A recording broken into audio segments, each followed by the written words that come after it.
Eu gostaria de começar dizendo que já tive a minha cota de encontros com homens esquisitos. Mas essa situação realmente me assustou de verdade. Foi a primeira vez que senti genuinamente que minha vida corria perigo. Meu marido e eu tivemos que dirigir 17 horas na semana passada até a Carolina do Norte para um casamento. Foi uma semana muito cansativa e basicamente passamos o tempo todo correndo de um encontro familiar para outro. Estávamos hospedados em um motel e já estávamos lá havia alguns dias quando chegou o dia do casamento de fato. O dia do casamento foi uma loucura, correndo para ficar pronta e ir para a cerimônia. Meu marido se arrumou antes de mim para poder fazer algumas coisas de última hora antes de sairmos. Então fiquei sozinha no quarto do motel, me arrumando antes que ele voltasse. Estava brutalmente quente lá fora e decidi fazer cabelo e maquiagem só de roupa íntima para não suar demais no meu vestido bonito. A disposição desse motel era com a pia e o espelho na área aberta do quarto e o vaso sanitário e o chuveiro em outro cômodo. Então qualquer pessoa passando pela janela do quarto poderia me ver em pé no espelho.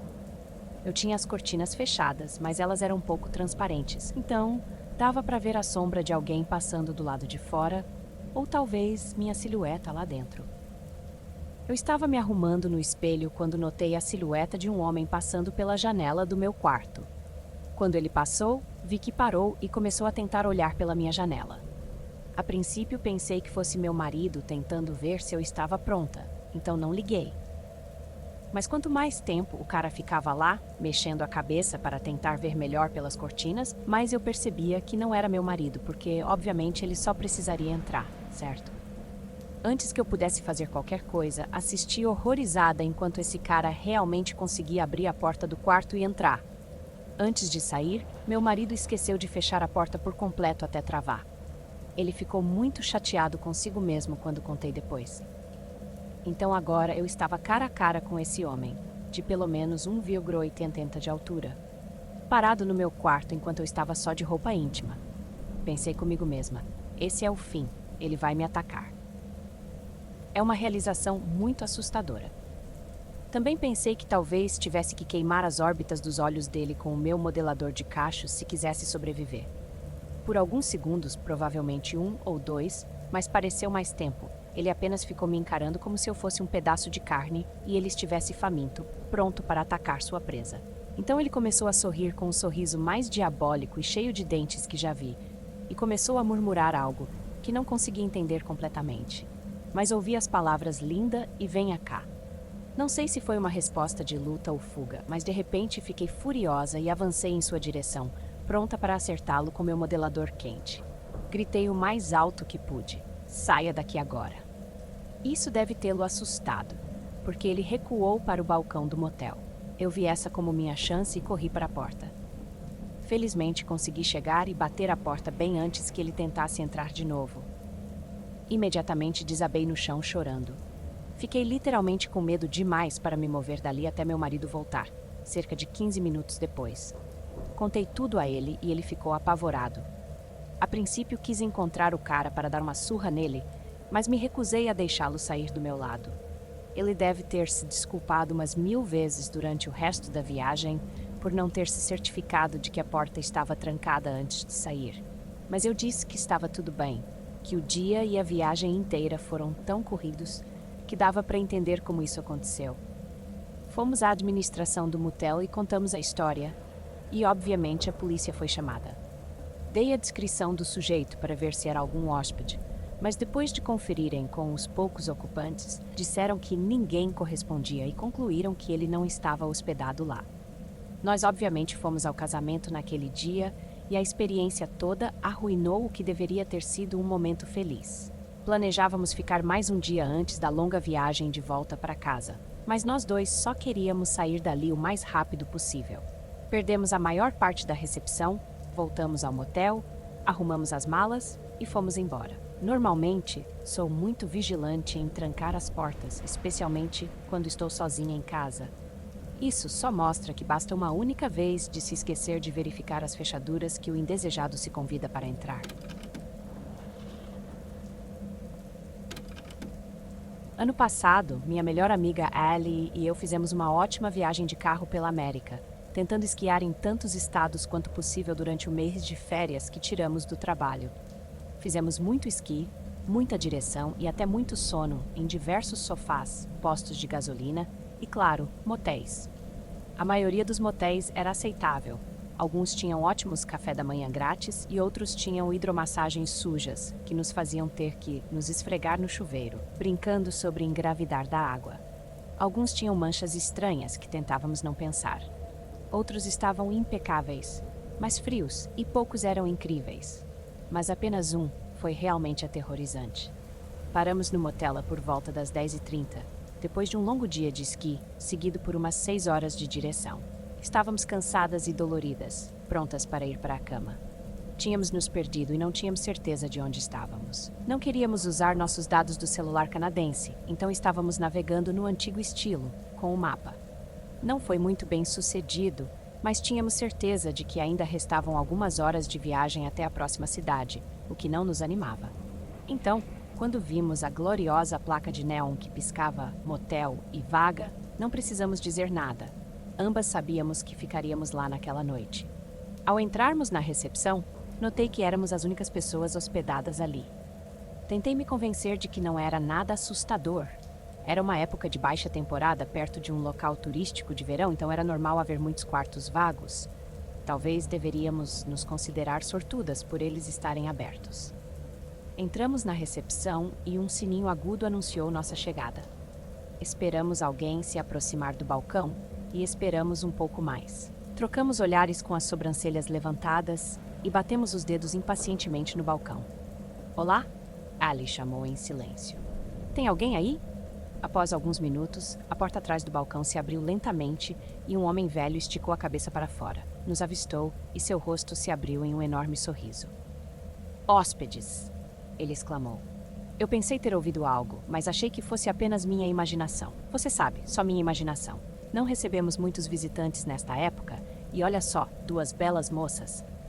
Ele parecia um tanto excêntrico, mas eu já havia trabalhado em turnos noturnos solitários, então entendo o quão animado você pode ficar quando algo acontece. Então, viajantes cansados, posso oferecer a vocês um lugar para descansar a cabeça? Ele sorriu. Sim.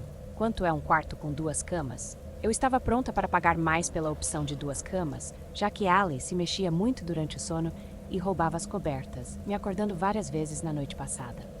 Na verdade, parece que só temos quartos com uma cama disponíveis no momento, ele respondeu, com o sorriso se desfazendo por um momento quando notou que eu o observava. Então, seu sorriso voltou. Mas para 2 belas moças como vocês, posso dar um desconto. Que tal $69 pelo quarto com uma cama? Ali respondeu antes mesmo que eu pudesse pensar. Fecharemos o negócio. Pagamos em dinheiro, já que eles não aceitavam cartão. E o homem fez uma piada sobre ficar fora da modernidade. Eu estremeci involuntariamente, mas estávamos cansadas demais para discutir. Depois de pegar as chaves, fomos até o quarto. Ao entrar, o quarto parecia limpo o suficiente, e a cama era grande. Vou dar uma caminhada rápida, minhas pernas estão muito rígidas, Ali disse. Você quer vir? Olhei para a cama, que parecia muito convidativa. Não, vou só tomar um banho e deitar.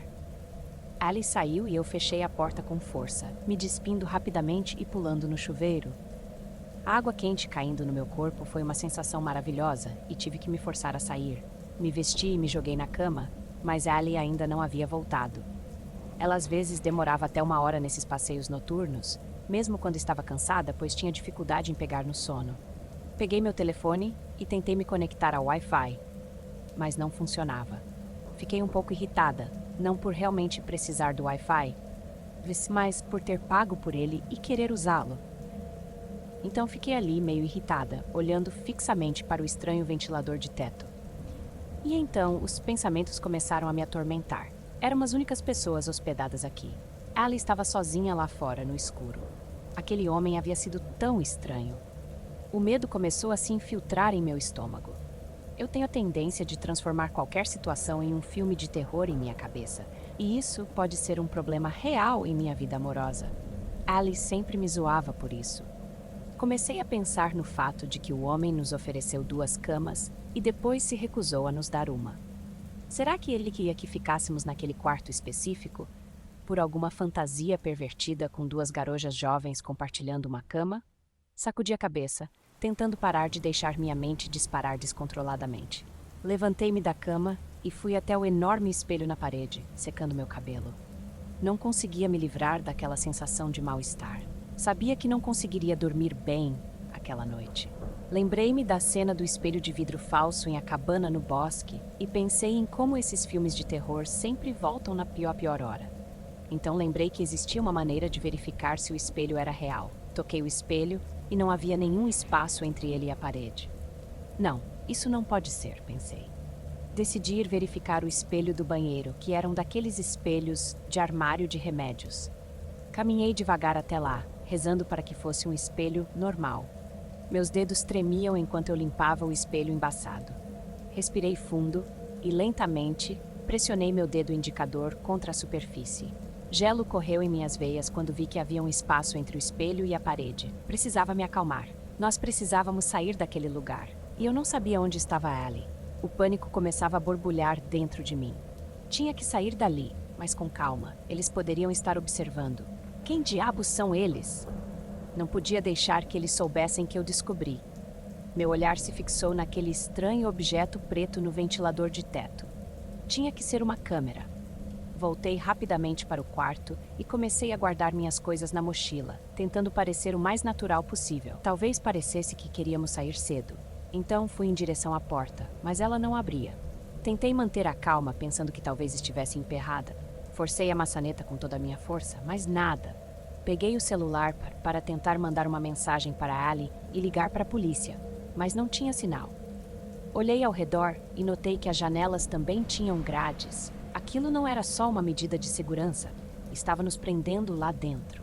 Rezei para que Allie voltasse e conseguisse destrancar a porta. Aqueles foram os 10 minutos mais longos da minha vida. Finalmente, ouvi passos do lado de fora. Allie estava de volta. Corri até a porta, mal esperando que ela destrancasse. Allie, entra no carro agora, eu disse, empurrando-a para fora do quarto. Ela me olhou confusa, mas obedeceu. Tem uma câmera no quarto, eu sussurrei apavorada. Seus olhos se arregalaram e ela entrou rapidamente no carro. Joguei minha mochila no banco de trás e nós dois entramos no carro. Naquele momento, a porta do quarto ao lado se abriu e o homem velho saiu correndo, batendo as mãos no capô como se tentasse nos impedir de sair. Gritamos assustadas enquanto eu dava ré e saía dali o mais rápido possível. Depois de quase uma hora de direção, Allie disse que precisávamos chamar a polícia. Ela usou seus poucos dados móveis para encontrar o número do escritório do xerife local e ligou. Eu ouvi apenas metade da conversa. Olha, eu quero denunciar. Bem, não tenho certeza exatamente. Não é brincadeira, nós estávamos hospedadas nesse hotel e tinha uma câmera em um dos espelhos de 2 vias. Ela se virou para mim. E tinha um espelho de 2 vias e a porta não destrancava por dentro. Seus olhos se encheram de medo enquanto ela repetia as informações para o xerife. Após um tempo, ela desligou o telefone abruptamente. O que foi isso? Eu perguntei. Ele queria que voltássemos para dar um depoimento, ela respondeu. Mas você não acha que deveríamos? Eu indaguei. Ela ficou em silêncio por um momento. Eu não sei, sinto um pressentimento muito ruim. Vamos deixar esse pequeno escritório de xerife do interior para as protagonistas de filmes de terror. Eu dei de ombros. Também não estava animada com a ideia de voltar lá. Ainda estava preocupada de que pudessem estar nos seguindo.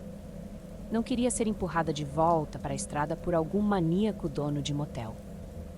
Ontem, vi uma notícia sobre 3 garotas jovens que desapareceram enquanto faziam uma viagem de carro naquela mesma região.